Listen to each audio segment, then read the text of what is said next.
Aleluia. Bom dia a todos, graça e paz. Muito obrigado, Duane, pelo carinho, pela introdução. Posso dizer o mesmo, a gente ama você, sua família, seu ministério e acredita nessa visão. De fato, desde a primeira vez que eu tive contato com o Duane, falei para minha esposa, eu tenho a suspeita que Deus vai trazê-los para o Brasil.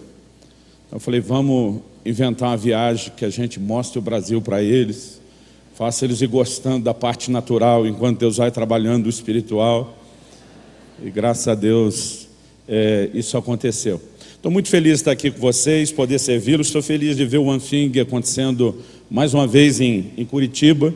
Eu não sei porquê, irmãos, eu gosto tanto dessa cidade. Talvez é porque eu moro aqui. Talvez é porque a gente veja o que Deus está fazendo. E estou feliz que além de estar acontecendo em Curitiba, que o One Thing esteja acontecendo aqui na PIB, uma igreja que é uma referência para a nossa cidade. Antes de compartilhar com vocês a palavra, eu queria falar algumas coisinhas. Em primeiro lugar, quero apresentar minha filha, Alice. Fique em pé, minha filha. Fique em pé, minha filha. Eu queria dizer para você na frente de todo mundo que eu tenho um orgulho enorme de ser seu pai. A garota fantástica que você é. Sua paixão pelo Senhor, coraçãozinho para você. E não está disponível nem para olhares distantes, por enquanto. Em casa nós temos uma lei que é que nem a dos reis da Média e da Pérsia, irrevogável. Ninguém antes dos 18 pode pensar em nenhum tipo de relacionamento. Com 18 anos e um dia está quase liberado para casar, como aconteceu com meu filho. Mas antes dos 18 não pode. A gente tem dito para eles o seguinte. Outro dia alguém me perguntou, pastor, onde é que está na Bíblia esse negócio? Eu falei, não, na Bíblia está que os filhos têm que obedecer aos pais. Se fosse para obedecer só a Deus, não precisava mandar obedecer aos pais. Então eu falei, eu como pai quero propor algo para vocês que eu pratiquei. Falei, eu segurei até os 18, porque eu queria entender o plano e o propósito de Deus para a minha vida antes de me unir a alguém.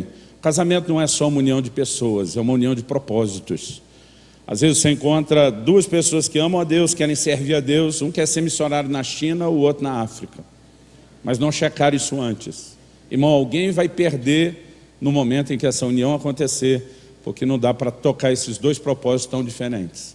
Então, a gente tem procurado orientá-los a entender o plano e o propósito de Deus, encontrar alguém que seja compatível não só no âmbito natural e emocional, mas com o plano e o propósito de Deus. Eu quero te encorajar em relação à mesma coisa. Aliás, Duane falou do curso que nós preparamos. A gente tem esse curso online chamado Casamento dos Sonhos. Se você tiver interesse, depois você entra no nosso site, que é orvalho.com, você vai achar um banner lá. Se não achar o banner do casamento tão fácil, tem lá Escola Orvalho. Esse é um dos cursos que a gente disponibiliza. Qual a minha intenção em preparar esse curso? Não era tocar só os casados. Tanto que a gente não chama isso de curso para casais. Se alguém falou, pastor, eu participei do seu curso para casais. Eu falei, não é um curso para casais, é um curso sobre casamento. A pessoa me olhou e falou, qual a diferença? Eu falei, a diferença é que o solteiro pode fazer. Quando é um curso para casais, só os casais podem fazer e normalmente juntos. Durante muitos anos eu ministrei cursos para casais, para o pessoal da nossa igreja. E posso dizer que foi uma excelente ferramenta, abençoou muita gente. Mas um dia um solteiro chegou para mim e falou, pastor, eu queria fazer o curso. Falei, não pode não, é para casais. Ele olhou para mim e falou, pastor, o senhor não acha que essa lógica está meio furada? Eu falei, como assim? Ele falou, a melhor hora de alguém se preparar para o casamento não é antes de casar em vez de depois? Por que é que vocês acham que a gente tem que casar primeiro para aprender sobre o casamento depois? E eu fiquei impressionado com aquela lógica. Eu falei, pois um dia nós vamos ter que mudar isso. E eu e minha esposa, nós gravamos um curso com 18 lições, de no máximo meia hora cada uma, dividido em 4 partes. Na primeira a gente trabalha os fundamentos bíblicos do matrimônio. Na segunda a gente fala da relação do casal, começando dos deveres de cada um, indo até a vida de intimidade. Depois nós falamos de resolução de conflitos. Algo que todo crente tem que saber antes de casar. Casamento de crente também dá BO, também dá boletim de ocorrência. O livro de Provérbios diz, como ferro com ferro se afia, assim o homem ao seu amigo. E nós precisamos ter um entendimento bíblico de como trabalhar essas resoluções de conflitos tão necessárias. Em quarto e último lugar, só por último, a gente fala sobre a intervenção de Deus. Um dia alguém me perguntou, pastor, por que deixou a intervenção de Deus por último? Falei por causa de gente folgada, que nem você, que quer que Deus faça tudo em seu lugar. Né? A gente quer que você entenda a sua parte e depois está comprometido com ela. Entenda a ajuda e o socorro de Deus. A gente tem ouvido muitos bons testemunhos e eu queria te encorajar a se preparar para o casamento, ou se você já entrou nele, né, aperfeiçoar o seu entendimento dentro dessa relação. Amém? Uma outra coisa que eu quero te encorajar, nós temos algumas palavras que a gente tem liberado toda semana no YouTube, de no máximo 12 minutos. A gente chama de sub-12. No início o sub-12 eu achei que era só porque era menos de 12, abaixo de 12. Mas eu estou desconfiado que fizeram uma gracinha com o meu sobrenome junto. Enfim, o sub-12 tem sido uma bênção para muita gente. Se você tiver interesse, youtube.com/Luciano Subirá. Aliás, daqui uns dias vai mudar a forma de se apresentar. Acho que daqui uns dias a gente já vai pegar na mão do outro e dizer: prazer, eu sou @Luciano Subirá. Né? Do jeito que as redes sociais vão, com o Facebook puxando a fila, talvez se diga: eu sou né? fulano de tal. Abra sua Bíblia, por favor, no Evangelho de João, no capítulo 21.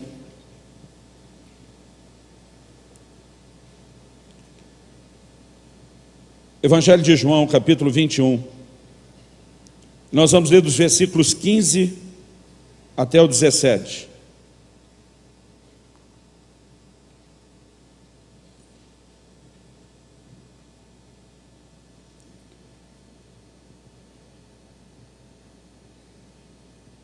O texto sagrado diz assim: depois de terem comido, perguntou Jesus a Simão Pedro: Simão, filho de João, amas-me mais do que esses outros?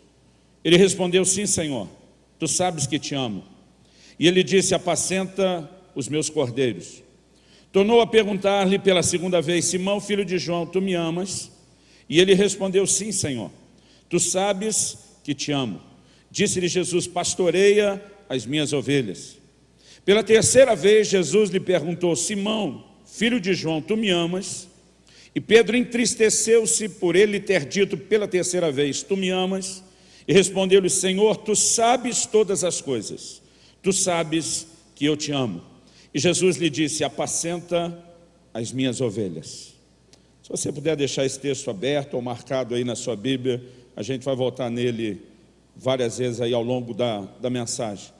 Pai, nós declaramos a nossa confiança e dependência na ação do Teu Espírito Santo, o Espírito da verdade, para que a gente tenha hoje mais do que uma palestra, mais do que um discurso.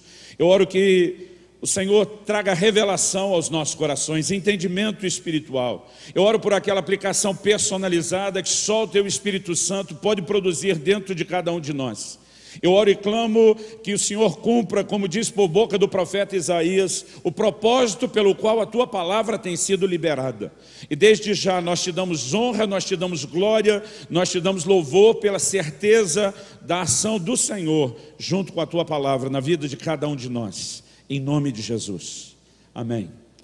Querido, há muito tempo atrás, Deus começou a falar muito forte ao meu coração.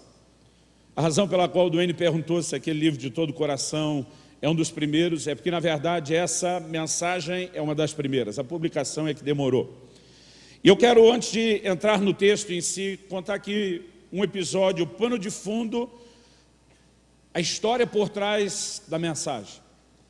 No início de 1994, então nós estamos falando aí de pelo menos 23 anos atrás, eu ainda estava há pouco tempo no ministério pastoral, embora passei praticamente uns 3 anos viajando, pregando, antes de estar pastoreando uma igreja. E a razão de mencionar que eu estava assim no meu primeiro ano do pastoreio é porque, além de ser muito novo, no aspecto cronológico era ainda muito imaturo, né, do ponto de vista da liderança. E eu me lembro que nós tivemos um culto tremendo, extraordinário no domingo. Morava em Guarapuava na época. E eu lembro que nós tivemos um culto assim muito especial. Um tempo onde a presença do Senhor veio, encheu aquele lugar, os nossos corações. Mas naquela época a gente tinha 3 reuniões na semana. Criamos uma reunião na terça-feira à tarde, destinada principalmente às mulheres que não podiam participar no domingo à noite, que elas pudessem ter uma outra forma de serem tocadas e ministradas. E nós tínhamos uma reunião na quinta-feira à noite, que era uma reunião de ensino. Na época, a gente não tinha nem o culto da moçada no sábado. Eram essas nossas 3 reuniões.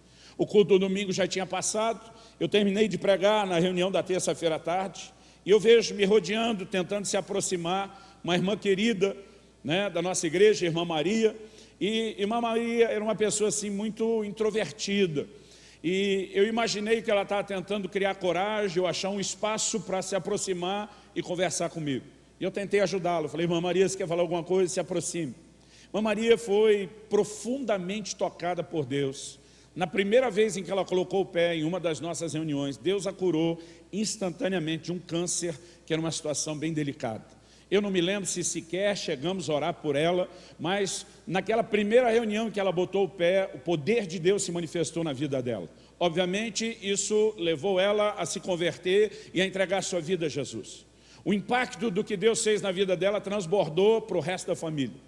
O esposo dela era daquele tipo de gente que bebia, mas bebia muito, vivia mais caído para a sarjeta do que de pé. Para você ter ideia do tanto que bebia, a gente brinca aqui do golinho que dava para o santo morreu de cirrose. Ele foi alcançado pelo poder de Deus, ele foi instantaneamente liberto do alcoolismo, e aquela família passou a servir ao Senhor. Eu estou contando isso para que você entenda que, apesar de nessa época eles não terem tanto tempo na caminhada cristã, eles se tornaram pessoas dedicadas em buscar ao Senhor, apaixonadas pelo Senhor. E agora está ali a irmã Maria na minha frente, e ela já chega dizendo, pastor, eu tenho certeza que eu não estou louca. Eu queria até brincar com ela, que nenhum louco acha que está louco, então você achar que não está louco não é nenhuma garantia. Mas eu percebi que ela estava muito tocada, ela estava muito emocionada. E eu falei, irmã, explique por que você está me dando satisfação de ter certeza de não estar louco.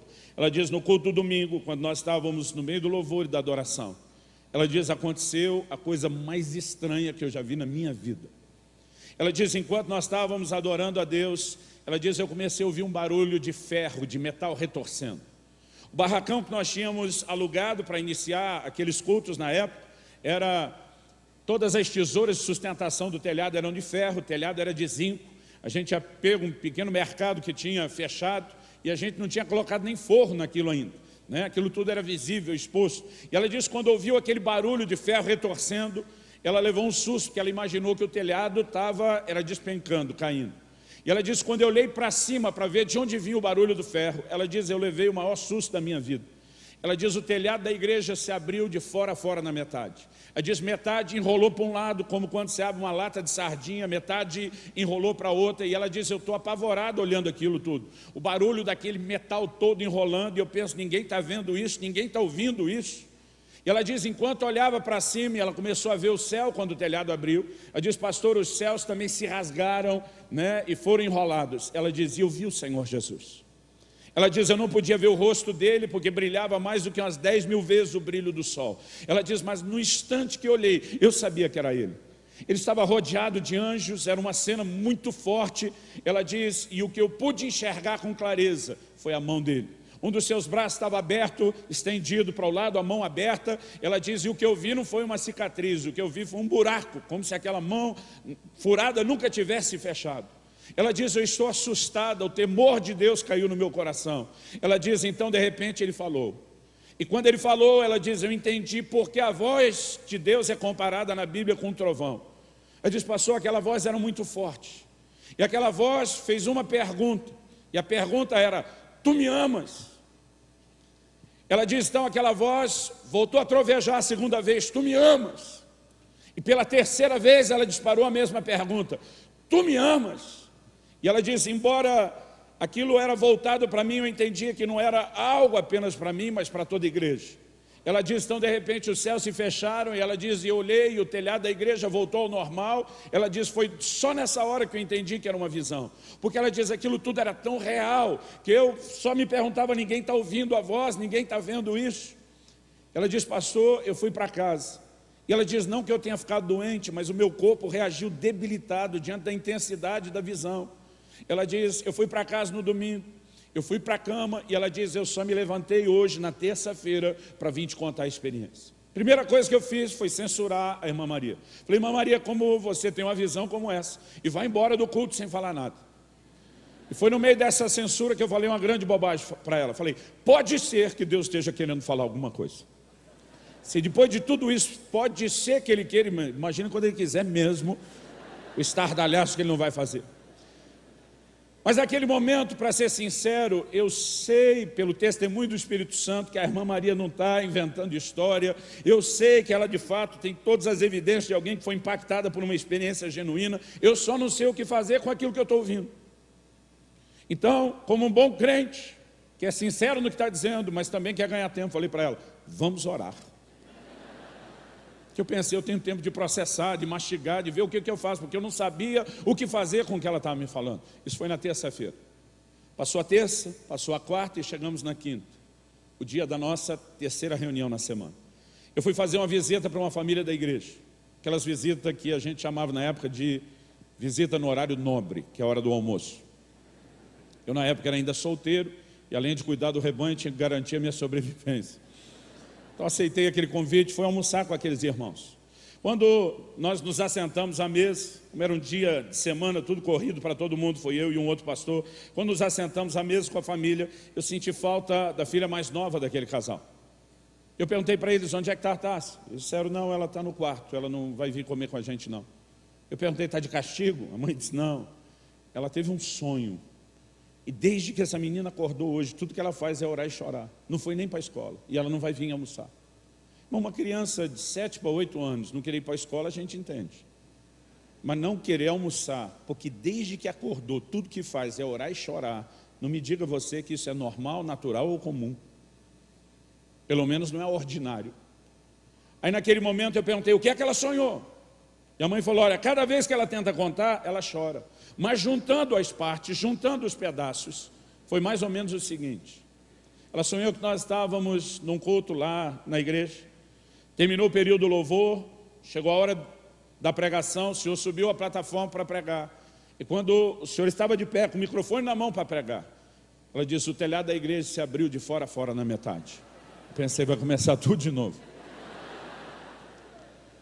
Ela diz, e ela viu o Senhor Jesus descendo, e o Senhor Jesus se colocou em pé do seu lado na plataforma, te abraçou, sorriu para você de uma forma muito gentil, e disse, pode sentar, Luciano, que quem vai pregar hoje sou eu. Eu tenho um lado meio gaiato, falei para aquela mãe, o que emocionou tanto sua filha, que eu aqui não vou pregar? E a mãe disse assim, pastor, o que emocionou ela foi o olhar do Senhor Jesus. Ela diz, mãe, nem no mundo inteiro existe tanto amor como tinha naqueles olhos. E a mãe dizia, pastor, isso não é coisa da cabeça de criança. Eu conheço minha filha, eu nunca vi um impacto como esse. Algo da parte de Deus aconteceu, só que enquanto aquela mãe está falando, eu não consigo te explicar ou descrever o que está acontecendo. Mas algo me pegou por dentro de jeito, querido. E a minha oração é que algo aconteça com você nesses dias.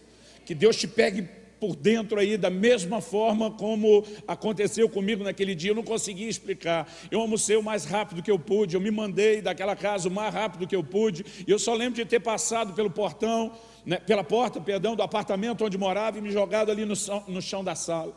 Ali eu não conseguia me conter, eu comecei a chorar, e eu falei, Deus, eu não sei o que está acontecendo. Todo mundo resolveu ver Jesus essa semana. Irmão, eu não vejo isso acontecer com frequência, mas em um período ali de 3 dias, foram 2 experiências, e aquilo, né, parece que veio junto de uma vez só. E eu comecei a dizer, falei, Deus, eu não entendo esse sonho. Eu tenho certeza que não é literal. O Senhor não vai vir pregar no púlpito da minha igreja. Mas se houver uma possibilidade, confirma aí que eu chamo a imprensa. Vou ficar em pé do seu lado, nós vamos fazer o maior sucesso juntos. Falei, mas eu não acho que é literal. Agora, eu não consigo entender a simbologia disso, eu não consigo entender nada disso. E naquela hora o Espírito Santo falou comigo, é óbvio que o sonho não é literal. Mas o Senhor me disse, eu estou tentando falar com a igreja desde domingo e vocês não me deixam. E quando ele diz desde domingo, eu lembrei da visão da irmã Maria. Ele diz, já passou a reunião do domingo, já passou a da terça, eu não quero que passe a de hoje. Naquele momento, o Senhor falou claramente ao meu coração, pega esse material de estudo que você preparou para ensinar hoje, fale isso qualquer outra quinta-feira, mas hoje eu tenho a minha palavra para a minha igreja.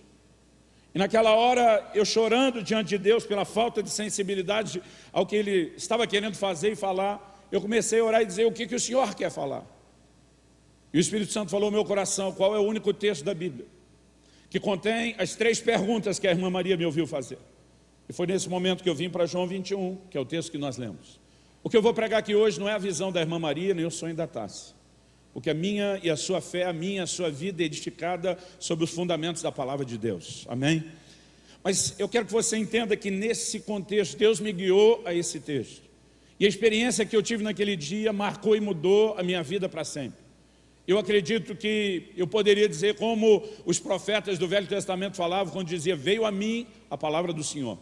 Porque foi uma das experiências mais contundentes que eu tive com Deus e de um ambiente profético e dele me conduzindo às Escrituras. Eu quero compartilhar aqui de forma resumida aquilo que o Senhor falou ao meu coração naquele dia. A primeira coisa que o Senhor me chamou a atenção foi que quando Jesus está perguntando para Pedro: Pedro, tu me amas? Ele não está abordando um assunto que não tem importância. Há uma expectativa de Deus para comigo e para com você a respeito do nosso amor para com Ele. Na verdade, essa expectativa pode ser claramente entendida quando você olha para o fato de que Jesus classificou isso como o maior mandamento. Quando perguntaram para Jesus qual é o maior de todos os mandamentos, qual é o principal, qual é o primeiro, o que sai na frente dos demais, Jesus nem titubeou, ele disparou na hora: amarás ao Senhor teu Deus de todo o teu coração, de toda a tua alma, com todo o teu entendimento e com todas as tuas forças. E naquele dia o Senhor falou ao meu coração: se esse é o maior mandamento, por que é que se fala tão pouco sobre isso na minha igreja? E eu levei um choque. A primeira coisa que a gente faz é achar o cisco no olho do irmão, em vez de encontrar a trave no nosso. Pensei, é mesmo. Ou como diria o bom carioca da Baixada, é mesmo. Falei, eu nunca vi ninguém pregar sobre amor por Jesus. Já vi pregadores em um momento ou outro fazerem menção da necessidade de se voltar ao primeiro amor, mas desenvolver o tema não. E naquela hora, diante daquela constatação, eu estou pensando: a turma não está fazendo o serviço direito. O Espírito Santo falou comigo: e você, por que é que nunca pregou sobre isso? Eu emudeci. Eu não tinha resposta. Eu fiquei envergonhado. E naquele momento Deus começou a abrir os meus olhos. E parece que eu comecei a enxergar versículos na Bíblia que eu lia, mas parece que eu nunca enxergava lá. Por exemplo, 1 Coríntios 16, 22. Paulo escrevendo à igreja, escrevendo aos crentes, ele disse: se alguém não ama ao Senhor Jesus, seja anátema. É muito forte o que ele está dizendo. A palavra anátema, na melhor das hipóteses, pode ser classificado como algo abominável, na pior, como maldito. O apóstolo está dizendo: se alguém não ama ao Senhor Jesus, seja anátema. Sabe o que ele está querendo dizer? É inadmissível uma relação com o Senhor Jesus que não seja fundada no amor. E se nós tentarmos viver uma relação com Ele sem a presença desse amor, isso vai nos levar a um lugar de maldição e não de bênção. Eu comecei a acordar que o assunto era mais sério do que eu tinha percebido. E de repente Deus começou a me fazer entender algumas coisas que eu quero compartilhar a partir desse texto. Eu quero compartilhar 3 verdades.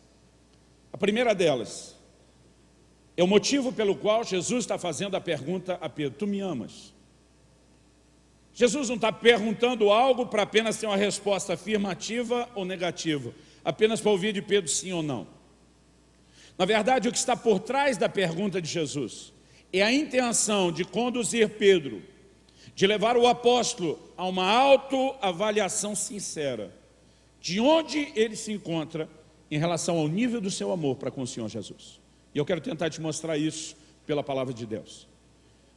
Mas o primeiro ponto que eu quero colocar é que todos nós, não apenas Pedro, de tempos em tempos, precisamos de uma autoavaliação sincera. Como está o nível do meu amor para com o Senhor? A razão pela qual eu entendo que Jesus quer saber da intensidade do amor, e não apenas se existe ou não existe amor, tem 2 motivos. O primeiro deles é a pergunta, porque essas 3 perguntas são parecidas, mas elas não são iguais. Na primeira delas tem um detalhe que não tem na segunda e nem na terceira. Jesus pergunta: Pedro, tu me amas mais do que esses outros? O que é que Jesus queria quando pergunta: você me ama mais do que os outros? Será que ele estava tentando estabelecer algum tipo de competição ou campeonato de amor? The Love Contest, alguma coisa do gênero? Quem de vocês me ama mais? Não. Porque se você seguir a lógica bíblica e a maneira como Jesus trabalhava com seus discípulos, quando eles estavam disputando entre si sobre quem seria o maior, Jesus botou todo mundo no lugar deles, mostrando que aquele tipo de competição não poderia estar ali. Logo, ele não estaria incitando agora nenhuma competição sobre quem ama mais. A razão pela qual Jesus pergunta a Pedro: Pedro, você me ama mais do que esses outros? Só vai ser entendido quando a gente volta lá no capítulo 13 de João, na última ceia. Jesus dá uma notícia aos 12: um de vocês vai me trair. Um de vocês vai puxar o meu tapete. Um de vocês vai me dar uma facada nas costas. Olhe como você quiser para o que Jesus está descrevendo. Quando Jesus fala dessa possibilidade, a maior parte dos apóstolos começa a fazer a mesma pergunta. Porventura sou eu? O outro, porventura sou eu? À medida que eles vão perguntando, porventura sou eu, o que eles estão dizendo para Jesus? Eu acredito que eu tenho o potencial de ser esse cara. Eu acredito que eu corro o risco de falhar com você dessa forma como o Senhor está colocando. Mas Pedro, em vez de perguntar como os outros, porventura sou eu, ele afirma justamente o contrário, diz, por ti eu daria a minha vida. O que é que Pedro está dizendo? Enquanto esses cabeção acham que pode ser com eles, eu te garanto que eu não sou. Eu morreria por você. E se eu morreria, da onde é que existe a possibilidade de eu te trair? De jeito nenhum. Agora, a Bíblia ainda diz que Pedro sinaliza para João, cuja cabeça está inclinada, reclinada no peito de Jesus, pergunta quem é. Nesse pergunta quem é, eu entendo que Pedro está dizendo, eu boto a mão no fogo por mim e por você, pelos outros 10 não. Ele está dizendo, talvez alguém que seja tão bom quanto eu, você, João. Mas naquele momento Pedro tinha o que eu apelidei com o tempo do Speed Romário. Isso é o que a gente tem que explicar para a nova geração. Em 1994, quando o Brasil, a seleção brasileira, naquela época a gente gostava mais da seleção do que hoje. Quando a seleção brasileira ganhou o tetracampeonato, mas estava assim por um fio de nem se classificar para a Copa. Nós tivemos um jogo decisivo, não tenho certeza, mas acho que foi contra o Uruguai, onde o Romário, o atacante, fez 2 gols, salvou a pátria, literalmente, classificou a seleção, virou herói nacional. No final, depois da partida, ele deu uma entrevista em cadeia nacional de televisão. E nas palavras de Romário, ele disse que quando ele nasceu, Deus olhou para ele e disse, esse é o cara. O que é o Espírito de Romário? Não é quando o cara acha que é o cara, é quando o cara acha que até Deus acha que ele é o cara. Ou seja, é o mais alto nível de ser o cara. Eu brinco que Pedro estava com um negócio parecido, porque está dizendo, essa turma toda pode falar com você, eu não, eu morro por você, eu estou num alto nível de paixão e comprometimento com você, sem chance de eu falhar contigo. Agora, nós sabemos que aconteceu na mesma hora, Jesus dá o que eu brinco ser uma encarada messiânica em Pedro, e diz, Pedro, você morreria por mim? Imagina aquele tom de voz quase como quem diz, você tem certeza? E diz, ainda essa noite, tipo, não vai nem demorar. E diz, antes que o galo cante, você vai me negar 3 vezes. E Pedro ainda tenta entrar na queda de braço. De modo nenhum, Senhor, eu não. Os outros sim, eu não. Mas nós sabemos o que aconteceu. Lá no jardim, quando tentaram prender Jesus, Pedro, a gente tem que dar um desconto, irmão, porque ele até tentou. Ele puxa a espada e diz a Bíblia que ele arrancou um pedaço da orelha de Malco, servo do sumo sacerdote. Cá entre nós, eu não acho que ele queria a orelha. Eu não sei se eu, que assisti muito filme de gladiador, mas eu teria ido no pescoço, na jugular. Com certeza teria sido meu primeiro golpe. Eu imagino que o camarada, talvez no susto, no reflexo, deve ter feito a esquiva.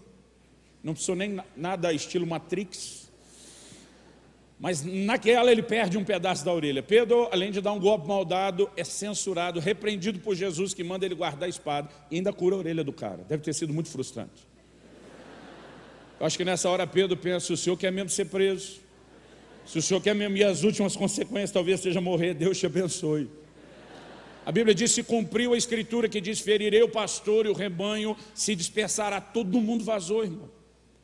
O Evangelho de Marcos é o único que dá esse detalhe, o que leva alguns estudiosos a acreditar que possa ser ele a pessoa envolvida. Diz que tinha um jovem enrolado num lençol e que quando os guardas tentaram prender ele largou o lençol na mão dos guardas e fugiu nu, tamanho desespero. Ou seja, eles não queriam só Jesus, irmão, queriam prender a turma toda. E a galera fugiu justamente para não ser presa. Agora a Bíblia diz que Pedro e João estão seguindo, capítulo 18, você tem essa informação, Jesus de longe. O que é esse seguir de longe? Nós queremos ver no que é que vai dar, mas se eles tentar pegar a gente, tem uma distância de segurança para correr. A verdade é que Pedro chega no Sinédrio onde Jesus será julgado. E na hora de entrar, a criada reconhece João. Diz a tradição que João fornecia peixe lá no Sinédrio, a gente não sabe confirmar essa informação, mas o texto diz que João era conhecido do sumo sacerdote. E quando os dois chegam, a pergunta que a criada faz na porta é a seguinte para Pedro, você também é discípulo dele? O que é esse também? Esse nós já sabemos que é, e você? Aí Pedro disse, eu não. Ele nega uma, ele nega duas, ele nega a terceira. Na terceira, o Evangelho de Marcos, escrito sob a mentoria e tutoria de Pedro, diz que ele falou imprecações. Uma outra tradução diz que ele praguejou. A verdade é que Pedro xingou alguém. Eu espero que ele tenha xingado quem está perguntando. Porque do jeito que o texto está, às vezes é difícil entender quem ele xingou. Eu espero que ele não tenha xingado a Jesus para tentar provar que não era seguidor dele. Mas o fato é que depois da terceira o galo cantou. E quando o galo cantou, a ficha de Pedro caiu. A Bíblia diz, saindo, ele chorou amargamente. Agora Jesus encontra o Pedro, que descobriu que ele não é tudo aquilo que achava que era. E a pergunta de cara de Jesus para ele, e aí Pedro, você ainda acha que é o cara? Você me ama mais do que esses outros? A segunda razão para a gente entender que a pergunta é uma avaliação do nível, é o jogo de palavras que foi usado no original grego. Essas coisas se perdem na tradução, seja para o inglês, para o português, para o espanhol, para a maioria das línguas que conhecemos. No original grego eles tinham palavras distintas para falar de conotações diferentes de amor. Então tem uma palavra grega, pouco usada, pouco conhecida, chamada storge. Ela fala de amor familiar. Só se usa isso no contexto familiar. Existe a palavra grega ágape. A pergunta que Jesus faz para Pedro é uma derivação do ágape, agapau. Pedro, tu me amas, agapau. É o amor perfeito, é o amor sacrificial, é o amor do tipo de Deus. Agora, quando Jesus pergunta, você me ama, agapau, a resposta de Pedro lá de cá é, tu sabes que eu te amo, filéu. Filéu é amor fraternal, amor de amigo, amor de irmão. Há uma quarta palavra que não tem nada a ver com o contexto, assim como storge não tem, só para você entender, que é eros, é o amor de conotação física, do aspecto sexual. Quando o marido dissesse para a esposa, benzinho, vamos fazer amor, ele iria usar essa palavra. Ele estava sendo específico, direcionando exatamente o que ele quer. Então eles usavam essas palavras exatamente dentro de um contexto. Quando Jesus pergunta, e aí Pedro, você me ama agapau, o amor sacrificial? Ele está dizendo, e aí, você ainda sustenta aquele negócio de que você quer morrer, se sacrificar por mim? E Pedro lá de cá responde, o que a minha geração, a de vocês talvez já não conheceu, a propaganda diria, amar eu amo, mas não é aquela Brastemp. Imagina a moça perguntando para o namorado ou para o noivo, benzinho, você me ama? Ele respondendo, te considero muito. Cara, nós sabemos a encrenca que esse cara se meteu. Não é nem o que ela está perguntando, nem o que ela quer ouvir. A NVI, a nova versão internacional, nessa época que Deus falou comigo, 94, ela tinha sido traduzida e publicada no Brasil, só o Novo Testamento aí. Eu lembro que eu fui conferir como esse texto estava traduzido na época, hoje já não está assim. E naquela primeira versão da Sociedade Bíblica Internacional, se não me falha a memória, e um dia eu vou ter um ponto no ouvido com aquela turma batendo no Google e dizendo, está certo, está errado. Até que esse dia chega, é você que tem que fazer isso, minha filha, sinalizar para mim. Mas, naquela época, a tradução estava exatamente assim, Pedro, tu me amas? A resposta de Pedro é, tu sabes que eu gosto de você. Sabe o que Jesus está perguntando? Você tem o amor sacrificial? Pedro lá de cá está dizendo, amar eu amo, mas não é tudo aquilo que eu achava que era. Apesar da resposta aparentemente ser positiva, e ela é positiva no sentido de dizer que tem algum amor, ela é negativa no sentido tanto do que Pedro declarou antes, como do nível do que Jesus está perguntando. O que Jesus está fazendo é levar Pedro a um lugar de autoavaliação sincera. Qual é o nível do seu amor? O que é que você realmente tem aí dentro? Porque das duas, uma, querido. Ou nós podemos nos iludir a respeito do quanto realmente amamos a Deus. Isso acontece. Aconteceu com Pedro, pode acontecer com cada um de nós. Eu me lembro de um culto, quando eu era ainda adolescente. Eu fui na frente, no altar, e o pior é que ninguém fez apelo para isso, irmão, eu fui de oferecido. Dobrei meu joelho chorando, falei, Deus, conta comigo, eu quero ser um mártir da causa do Evangelho. Eu quero dar minha vida pelo Evangelho. Estou aqui me oferecendo para morrer por você. E eu realmente acreditava que eu amava naquele nível, naquele ponto. Eu consigo perceber hoje com clareza que não tinha amor para aquilo tudo, não. Mas eu acreditava que eu tinha. E muitas vezes nós precisamos descobrir que aquilo que a gente acha que tem não é aquilo que realmente a gente está pensando. E Deus não quer apenas desmascarar a gente no sentido de dizer, você está enganado, você está mentindo para você. A única razão para Deus mostrar que nós não estamos onde deveríamos estar é porque Ele quer nos ajudar a chegar lá. E Ele está tentando mostrar isso para Pedro. Na segunda pergunta, nós temos o mesmo jogo de palavras. Pedro, tu me amas, agapau? Ele responde, tu sabes que eu te amo, filéu. Mas na terceira pergunta nós temos algo diferente novamente.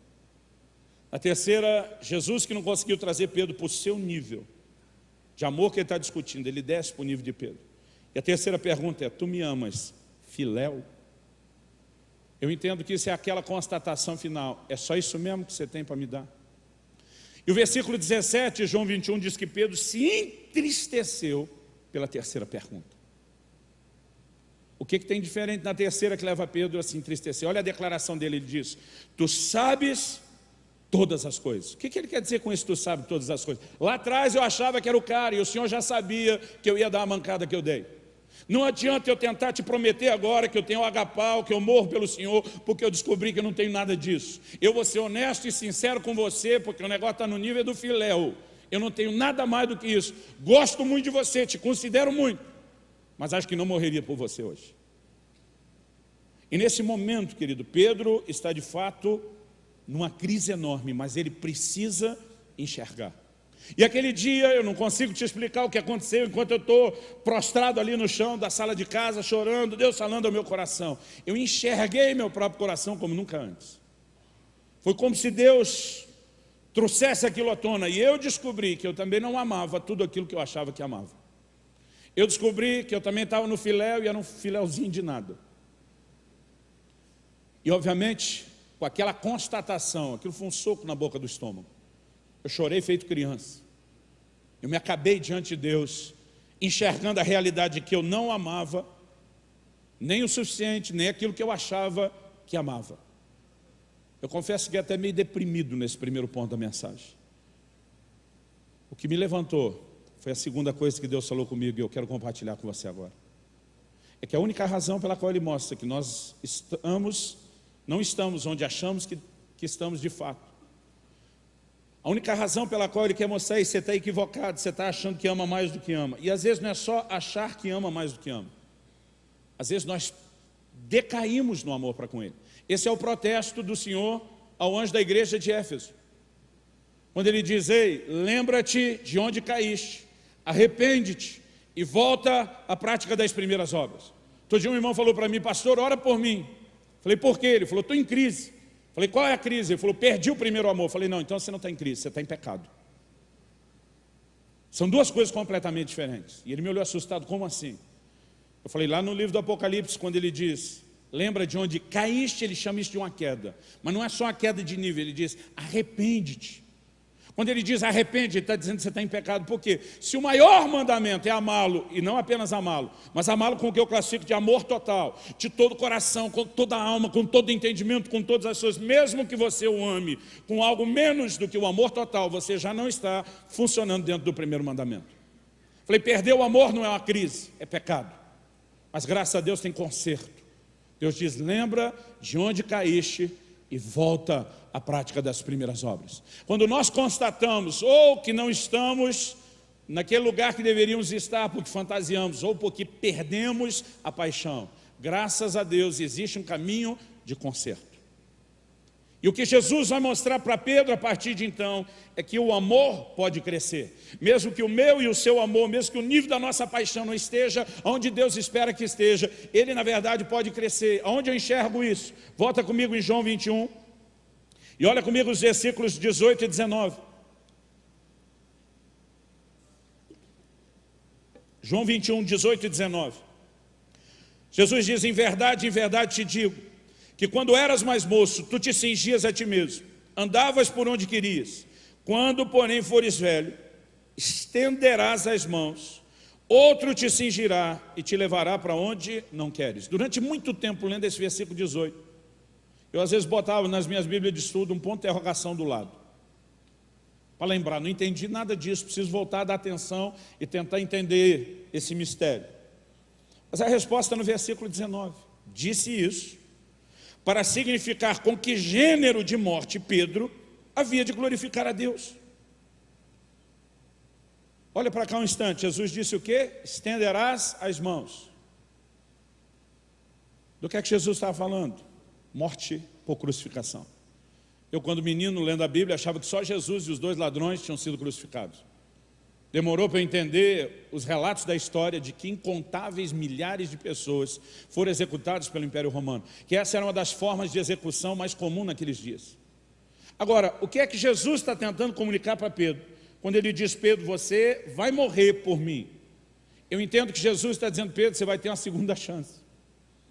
Na primeira, lá no jardim, quando você viu a possibilidade de ser preso, a possibilidade da consequência, você correu porque não tinha amor suficiente para isso. Mas Jesus está olhando e dizendo, quando você era mais moço, e eu creio que isso não fale só de idade cronológica, eu creio que fala de maturidade também. Ele diz, quando você era mais moço, você ia onde queria, você mandava no nariz, você se governava.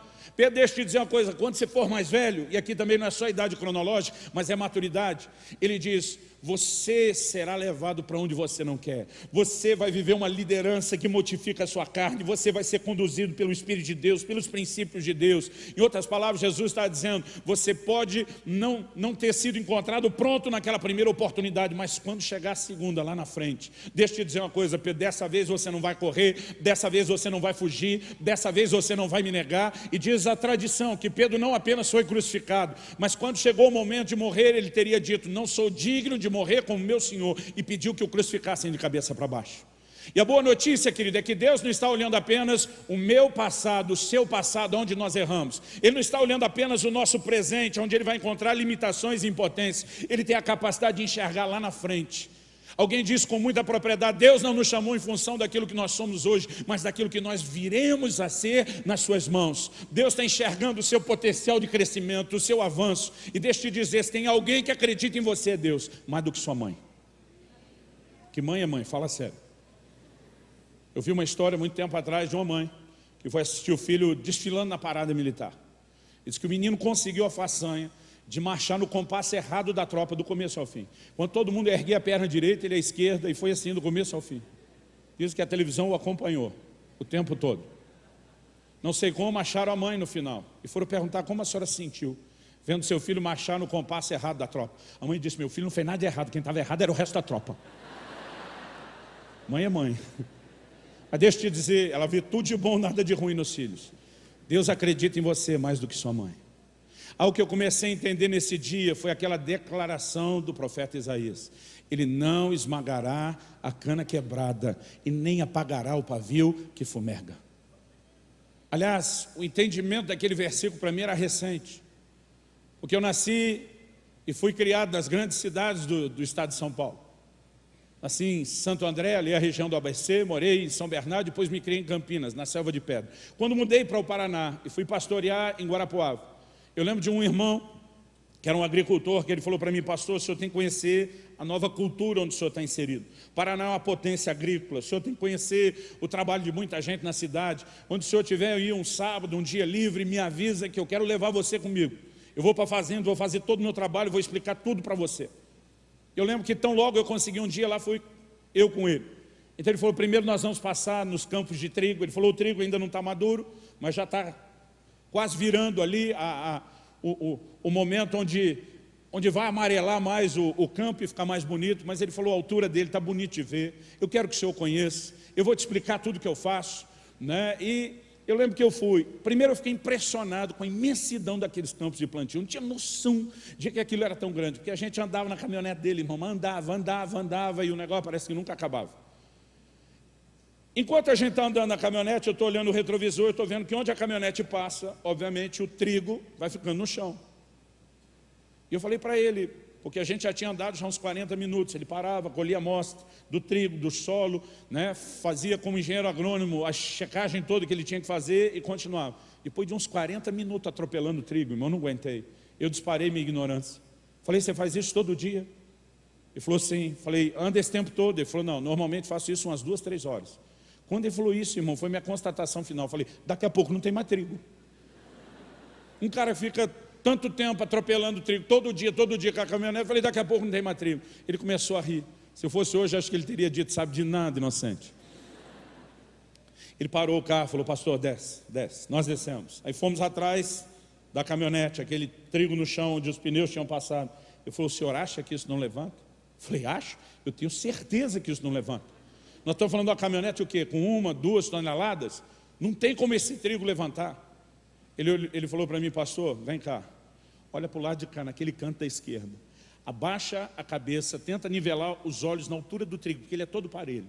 E olhe nessa direção. Ele apontou bem e me focou na direção. Se houver alguma diferença de nível, eu falei, tem, nessa direção que você está mostrando. Parece que tem 2 carreiros, onde o trigo é 1 palmo abaixo do resto. Ele falou, meça a largura de cada carreiro, a distância de um e outro. Medi, entendi já o que ele estava falando, olhava para trás da caminhonete, a largura do pneu, a distância dos eixos, olhava de novo, falei, não, você não está dizendo que aquilo levantou. Ele falou, pastor, eu passei ali faz 2 semanas. Irmão, minha cabeça parece que explodiu. Eu dizia, não, impossível. Ele falou, olha para trás. Olhei para trás, irmão, tinha um trigo de mais de 2 palmos, aqui bem esticadinho, abaixo do resto. Ele falou, aqui faz pouco mais de 1 semana. Eu falei, não pode, é impossível, aquele negócio não entrava na minha cabeça. Ele falou, o senhor quer saber como é impossível? Então ele pegou, ajoelhou atrás da caminhonete, pegou um daqueles trigos caídos, ele falou, impossível se fizer isso. Com o dedo, ele pegou o lugar onde o caule tinha sido quebrado, ele falou, se o senhor pegar onde a cana está quebrada e fizer isso, e com o dedo ele falou, aí esmagou o lugar. Ele disse, se esmagar, não levanta mais. Ele diz, é lógico que o que eu estou te mostrando aqui não vale para o trigo maduro, mas nesse estado que está, ele vai recuperar, a menos que você esmague. Quando ele falou, a menos que você esmague, pela primeira vez, eu entendi o que Isaías estava profetizando.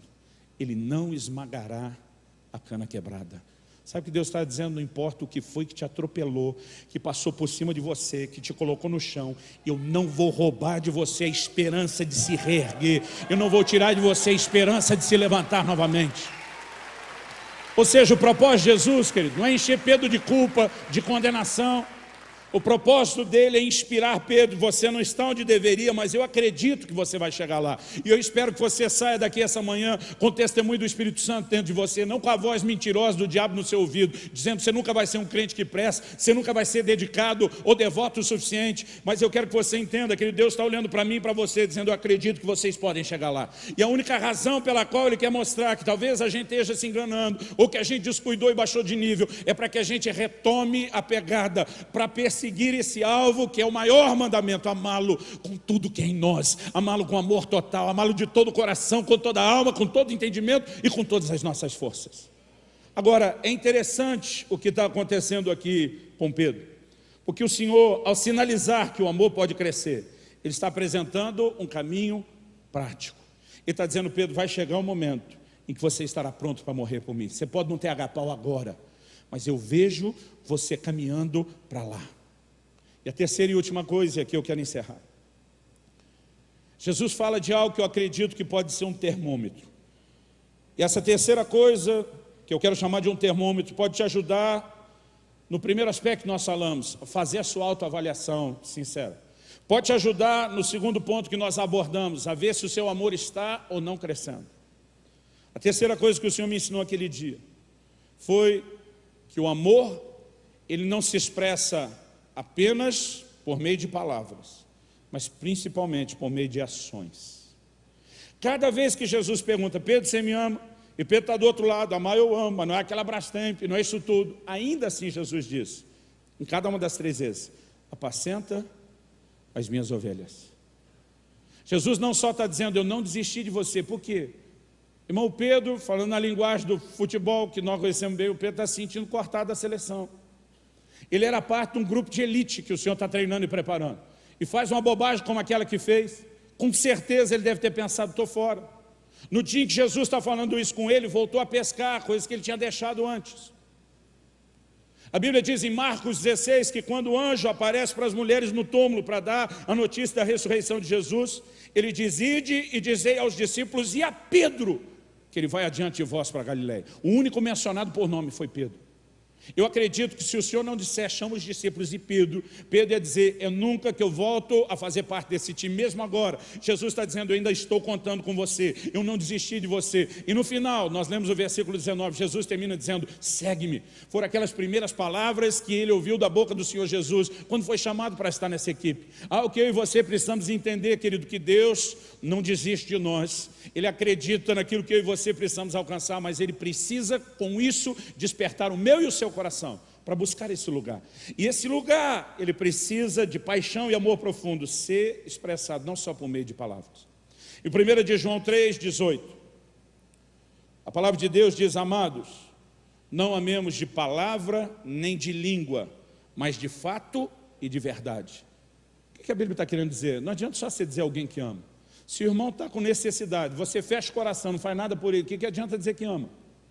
Não quer dizer que não seja importante declarar amor, mas só palavras sem ações não nos leva ao lugar que nós deveríamos estar. E nós somos parte de uma geração, querido, que pelo menos avançou em relação à anterior. A geração passada não tinha canções sobre amor, sobre paixão para com Deus nos cultos. Nós ainda temos isso de uma forma como muita gente lá atrás não teve. Mas o que a nossa geração precisa não é apenas falar que ama, não é apenas cantar que ama. Nós precisamos entender que Ele espera de nós ações. Ele está dizendo: Pedro, você me ama? Sim, então apacenta as minhas ovelhas. Sabe o que Ele está dizendo? Sua maior declaração de amor para mim não precisa ser verbal. Pedro, se você quer demonstrar o seu amor para mim, não demonstre falando, porque falar é fácil, você viu na última ceia. Eu quero que você demonstre isso fazendo. Eu quero que você demonstre isso trabalhando. Então, Pedro, se você me ama, ame aqueles que eu amo. Se você se importa comigo, demonstre isso para com aqueles por quem eu estou dando e entregando a minha vida. Em outras palavras, está dizendo: Pedro, eu não quero você só falando ou cantando, eu quero você trabalhando. E é o que eu tenho entendido, querido, é que quem ama, trabalha. Aliás, Jesus pergunta aqui para Pedro: você me ama? Amo, não é isso tudo. Ele diz: não é isso tudo, mas vai chegar lá. Então, está recrutado, vem trabalhar. O requisito para entrar no ministério, querido, é amor pelo Senhor. E o motivo para alguém ser tirado do ministério é a falta de amor pelo Senhor. Lá em Apocalipse 2, o que ele diz na carta à igreja de Éfeso? Pensa numa igreja de alta performance. O Senhor diz: eu conheço as tuas obras, o teu labor, a tua perseverança. Irmão, era gente que trabalhava. Suportaste as provas por causa do meu nome e não desfaleceste. Puseste a prova, se dizem apóstolos, não são, os achaste mentirosos. Até o controle de qualidade da igreja estava bom. Uma igreja de alta performance. Ele diz: eu tenho, porém, contra ti, que abandonaste o teu primeiro amor. Deus diz: lembra de onde caíste, arrepende-te, volta à prática das primeiras obras. Ele diz: se não virei a ti e removerei do seu lugar o seu candeeiro. O que é que Jesus está falando? No capítulo 1, João vê 7 candeeiros e 7 estrelas. O anjo explica: o mistério da visão é o seguinte: os 7 candeeiros são as 7 igrejas da Ásia. As estrelas são os anjos, os mensageiros que lideram essas igrejas. Agora Deus está falando para o anjo: se você não arrepender, eu tiro o candeeiro, a igreja que eu te confiei. E não era por baixa produtividade, porque Deus nunca esteve interessado no trabalho pelo trabalho em si. Deus quer que o trabalho seja uma consequência do amor. Deus quer que o trabalho seja uma consequência da nossa paixão. E Ele está dizendo: se você me ama, pode entrar para trabalhar. Se está trabalhando, mas não ama, eu arranco você fora. Nós precisamos entender, querido, como essas duas coisas estão conectadas. Mas o que Deus quer não é o trabalho, é a paixão que transborda em trabalho. Porque é possível trabalhar sem amor, mas é impossível você de fato amá-lo e não expressar isso trabalhando. E me perdoe, querido, a honestidade, a sinceridade, a intensidade do que eu vou dizer. Comparando as gerações, não estou assim tão velho, mas já cruzei a linha dos 40. Mas estou nesse negócio do reino de Deus, enfiado nisso desde criancinha. Comparando as gerações anteriores e atual, nós percebemos que muita coisa boa que a gente não tinha, nós encontramos hoje. Mas muita coisa boa que a gente viveu, estão sendo jogadas fora hoje em dia. E uma delas é a disposição do trabalho. Nós temos uma geração que está caminhando cada vez mais para ser classificado como uma geração vagabunda, que não quer trabalhar para Deus. É uma geração regida por uma mentalidade de consumo. O camarada vem, e ele vem para a igreja, ele vem para o culto para exigir um alto nível de prestação de serviço para ele, mas com a mínima disposição de se envolver e fazer qualquer coisa para o outro. Pessoa chega na igreja hoje, se tem filhos, ele já vai olhar o ministério infantil para ver se é de alto nível. E se não for, ele vai para a concorrência. Ele diz: vou achar outro lugar que dê isso. Mas se você chamar a mesma pessoa e dizer: será que você pode nos ajudar a cuidar melhor dos seus filhos? Não, estou aqui para ser servido. As coisas estão mudando e nós temos que ter cuidado e tomar muito cuidado com isso. Um dia, no final de um culto, uma criatura falou para mim: não gostei da música cantaram hoje. Falei: por acaso foi para você que nós cantamos? Não é verdade, querido, agora não é mais para Deus a adoração. É para as pessoas, a gente tem que cantar para que elas gostem, para que elas sintam bem. Nós não percebemos, mas nós estamos nos tornando uma geração de consumo. Isso tem que mudar. Agora, algo que eu entendi, quem ama, trabalha. Querido, você quer demonstrar paixão, e isso talvez seja o termômetro para descobrir onde você está. A sua disposição de trabalho e serviço no reino de Deus. Isso talvez seja o termômetro para descobrir se você está ou não crescendo. E quando eu falo de trabalho, querido, não estou falando só daquilo que é feito dentro das paredes da igreja, aí aparece a sua disposição de servir as pessoas dia após dia. Eu não demorei muito depois que Deus falou comigo isso, foram poucos meses, para reprovar nesse ponto. Eu lembro de um dia que eu perdi a paciência. Tinha um grupo de irmãos na igreja que eu apelidei eles de os tribulosos. Pensa, irmão, na turma que gerava tribulação. E eu cansei, entrei no meu quarto, peguei minha mala, comecei a juntar minhas roupas, falei para Deus, vou-me embora, eu não quero mais saber desse negócio de pastorear. Eu fazia apenas poucos meses que eu estava pastoreando. Acho que uns 6 meses. Falei para Deus, vou-me embora. Enquanto estou fazendo a mala, o Espírito Santo falou comigo. É interessante que tem hora que a gente quer que ele fale e ele não fala. E tem hora que a gente não quer que ele fale e ele fala. Enquanto eu fazia a mala, o Espírito Santo falou comigo, você não ama esse povo para ficar um pouco mais, sacrificar-se por eles? Falei, não amo não. Mas já aprendi a ser honesto com Deus, Ele sabe tudo mesmo. Falei, o que eu amava deu para vir até aqui, o que eu amava deu para sacrificar até aqui. Daqui para frente não amo mais, não sacrifico mais. Deu a conta, deu a tampa, deu o que tinha que dar, estou fora. Aí veio a segunda pergunta, você me ama? Falei, você sim, eles não, vamos separar as coisas. Porque eu não sabia que aquilo era uma armadilha. E quando eu falei, você sim, ele diz, então se você me ama, desfaça a mala agora. Se você não consegue ficar por amor a eles, eu espero que no mínimo você fique por amor a mim. Eu dei minha vida por cada um deles, eu não vou desistir deles. E eu espero que você faça isso por mim. Minha vontade é dizer, apelou, hein? Fechei a mala, queria dizer para você que nunca mais rolou um clima entre eu e a mala. Mas não é verdade. Mas sabe o que eu descobri, querido? Toda e qualquer outra motivação para trabalhar para Deus, ela vai desaparecer com o tempo. Tem gente que trabalha só porque ele quer ser reconhecido. E não estou dizendo que reconhecer seja errado. Fazer só para ser reconhecido é. Reconhecer não é errado, Deus reconhece. Deus trabalha com galardão e recompensa. Mas o problema de quem faz só para ser reconhecido é que quando pararem de reconhecer, ele vai parar de fazer. Irmão, eu era ainda adolescente. Eu comecei a ouvir palavras proféticas. Pensa numa turma que não sabe guardar segredos, são tal dos profetas. É uma verdade, os caras me falavam quase tudo que eu estou vivendo hoje em Deus.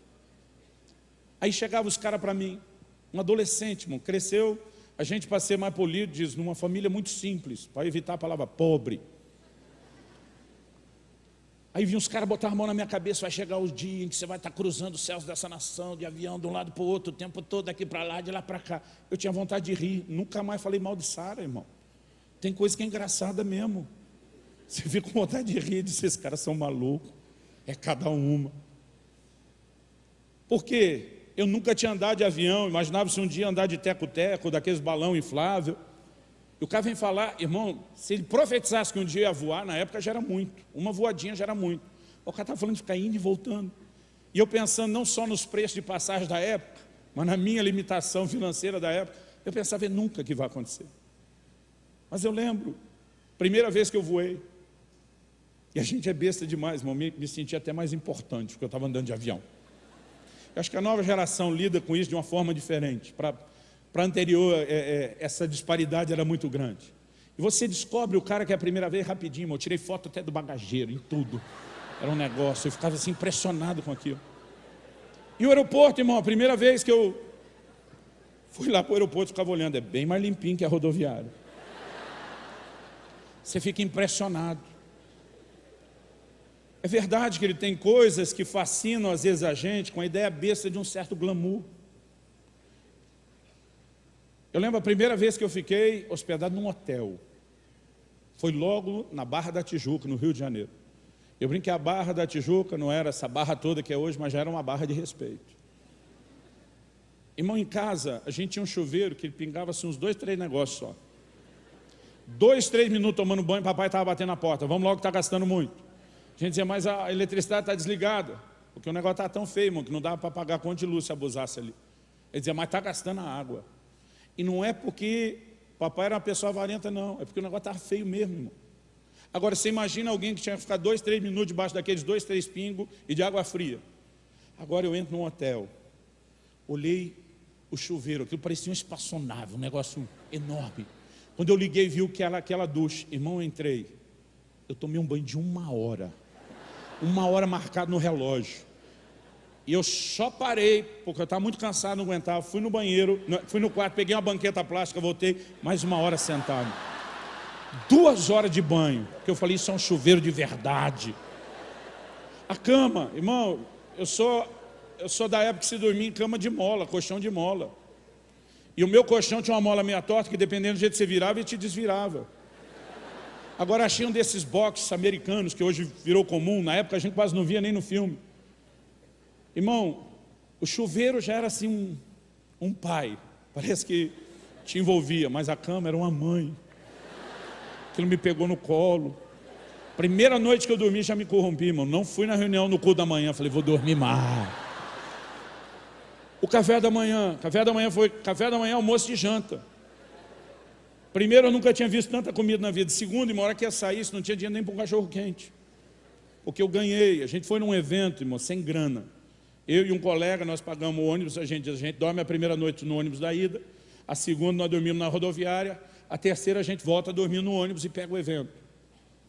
E comida, a gente jejua, porque vamos buscar Deus. O primeiro dia nós demos uma olhada na rodoviária e alguém falou, vocês têm certeza que vão ficar aí? Deu um certo receio, nós começamos a orar e disse, Jesus, por você a gente faz qualquer coisa, mas se o Senhor tiver uma coisa melhor do que a rodoviária.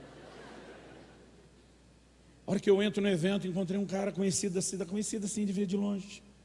Chegou para mim e falou, onde vocês estão hospedados? Eu e o outro morrendo de vergonha. Eu disse, não decidimos ainda. Ele falou, cara, achamos um hotel legal, assim, lá na Barra, tal. Eu falei, tá meio longe, hein?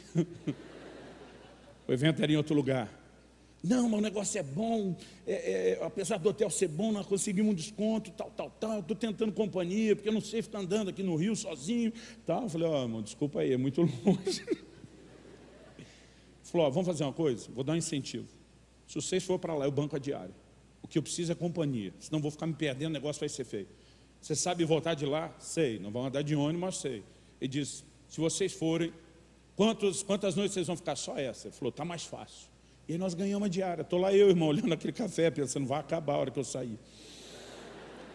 Foi café da manhã, almoço e janta. Então, nas primeiras viagens, irmão, eu comecei a descobrir um glamour de uma vida que eu não conhecia, aquilo me fascinava.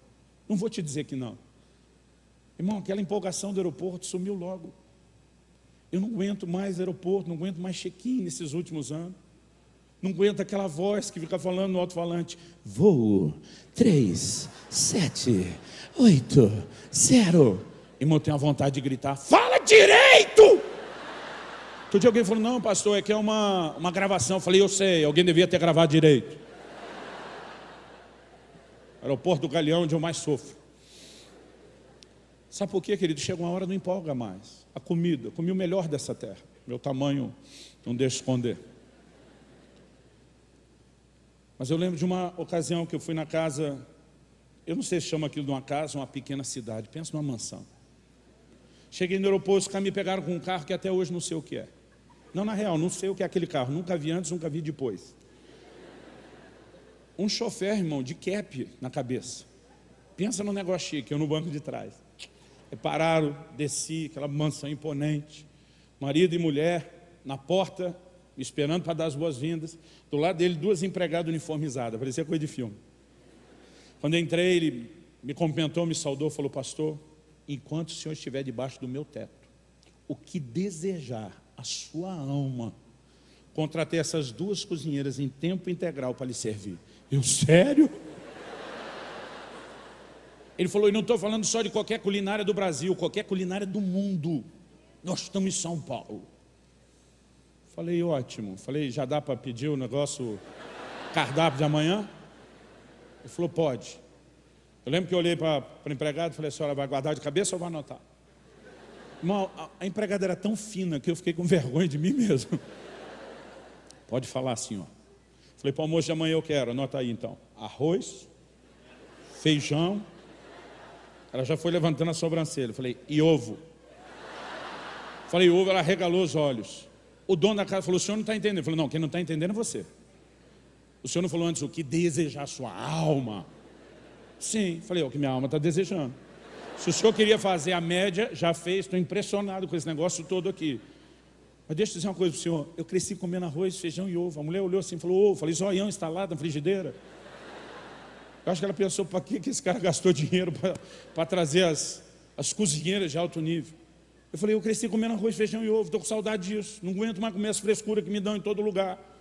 Eu preciso de arroz, feijão e ovo. Ela falou, mas só isso. Eu falei, bota uma rúcula. Na hora que eu falei isso, querido, eu mesmo pensei, acabou o encanto. Porque, irmão, pensa no encanto que durou. Foi a tal da comida diferente. Eu comi do melhor das... Qualquer outra motivação, em algum momento vai terminar. A única que vai sobreviver é se nós fazemos ou não por amor. Eu vou sair daqui correndo depois da mensagem. Vou para a terceira conferência em 2 dias. Outro dia alguém falou para mim, pastor, como que o senhor aguenta? De onde o senhor tira força? Eu fico 3 dias por semana fora, quinta, sexta, sábado, normalmente. Uma vez por mês, com certeza vou ficar fora o domingo. Deus me abençoou com uma família maravilhosa. Eu amo minha mulher, eu amo meus filhos. Uma das coisas mais difíceis das viagens para mim é ficar longe deles. Outro dia alguém falou, mas 3 dias é rápido. Eu falei, 3 dias toda semana, ano após ano. Estamos falando de 20 e tantos anos. Tem hora que eu vou sair, hora que eu vou pegar o carro, seja para pegar a estrada ou ir para o aeroporto. Tem hora que eu tenho vontade de chorar. O coração aperta, tem hora que passa na cabeça, vou desistir desse negócio. Mas a única coisa que me faz continuar é quando eu lembro quem me chamou. É quando eu lembro para quem eu estou fazendo isso. Então, irmão, dá para arrancar, da fraqueza dá para arrancar força, como diz o livro de Hebreus. Porque o tempo todo, cada vez que eu procuro servi-lo, eu estou dizendo, além das minhas declarações verbais, eu quero canalizar toda a minha paixão, estabelecendo o seu reino na terra. Irmão, me ouça com atenção, Deus quer levar a igreja a um novo nível de conquista. Deus quer levar a igreja a entrar em territórios nunca antes conquistados. Mas a nossa geração só tem um remédio para conseguir cumprir o propósito de Deus para ela. Não é motivação, não é encorajamento, é o despertamento da paixão que vai nos levar a cumprir a grande comissão. Você olha aqueles discípulos no início, irmãos, os caras eram ameaçados, eram presos, eram torturados, eram martirizados e eles eram imparáveis. Porque o que os movia não era nenhum tipo de recompensa terrena.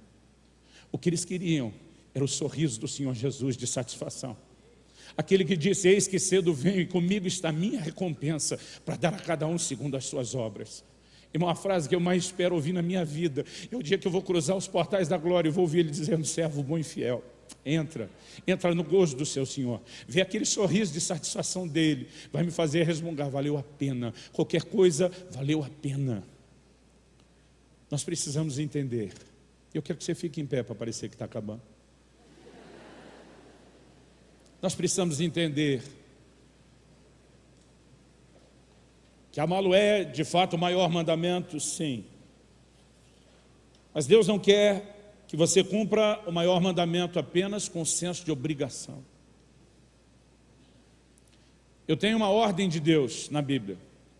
Todos os maridos e futuros maridos, vocês sonham casar, tem uma ordem de Deus. Qual é a ordem de Deus? Maridos, amem as vossas esposas.